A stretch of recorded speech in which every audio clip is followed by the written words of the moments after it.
Granular subbase. It is a granular layer that is provided above subgrade. It functions primarily as a structural support, that is, load transmission to subgrade. Moreover, it also minimizes the intrusion of fines from the subgrade into the pavement structure. It improves drainage of surplus free water coming from surface through percolation and groundwater through capillary rise, which can decrease the strength of the pavement. The design thickness of the GSB layer is 200 mm. The material to be used is natural sand, muram, gravel, crushed stone or combination thereof depending upon the grading required. Hard stone raw material is obtained from the mining of rocks in quarry fixed at a suitable location. The rocks are crushed in the mechanical crusher plant and sieved through vibratory or rotary screen. Crusher jaws are adjusted suitably and required graded GSB material is obtained in a single lot. The material is checked for several tests to measure gradation, Atterbell's limits, Proctor's density, 10% fine value, water absorption, soundness, CBR. Laboratory tested GSB material is taken to site. Dumping of GSB material is done under controlled conditions. Tippers with stoppers are used for transportation. Water will be sprinkled on GSB material prior to transportation as per the optimum moisture content, which helps in preventing dust pollution during transportation.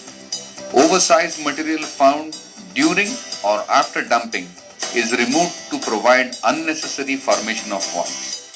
Dozers are used for the initial spreading of the heaps.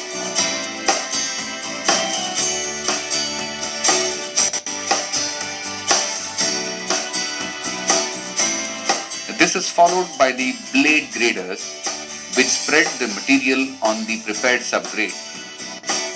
The grader blade has hydraulic controls suitable for initial adjustment and for maintaining the required slope and grade during the operation.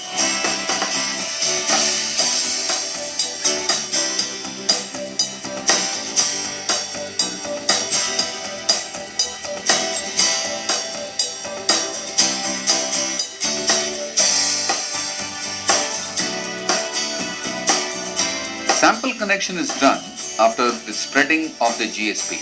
The sample is checked for the gradation test in the laboratory or site. Continuous level checking is carried out to ensure proper grade and cross flow with the help of reference pegs. The level is checked by measuring the reduced level of layer using a leveling staff, which is a straight calibrated rectangular rod. Surveyor notes down the reduced level of layer on leveling staff held by one person with respect to the benchmark. By this process, the layer thickness and cross slope is checked with respect to the desired value of finished road level. If needed, water is added after checking normal moisture content to obtain optimum moisture content.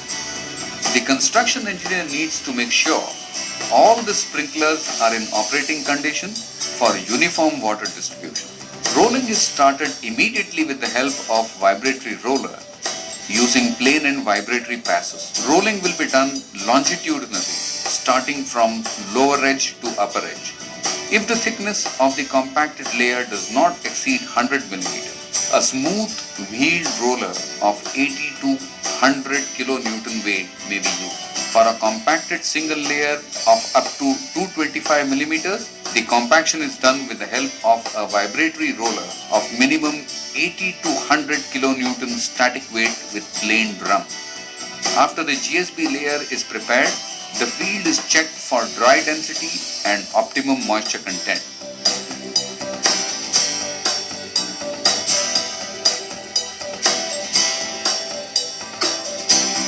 Rolling shall be continued till 98% of the maximum dry density for material is achieved.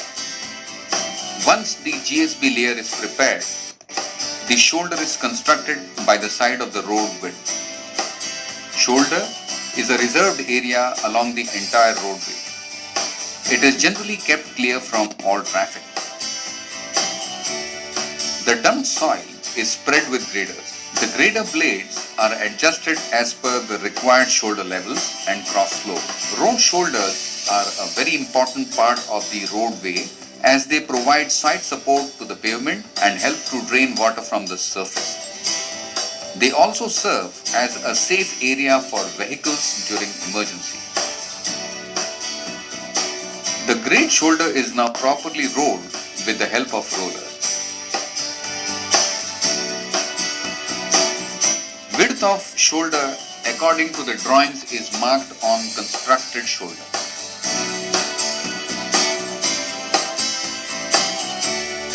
The excessive flange of shoulder is cut with the help of grader.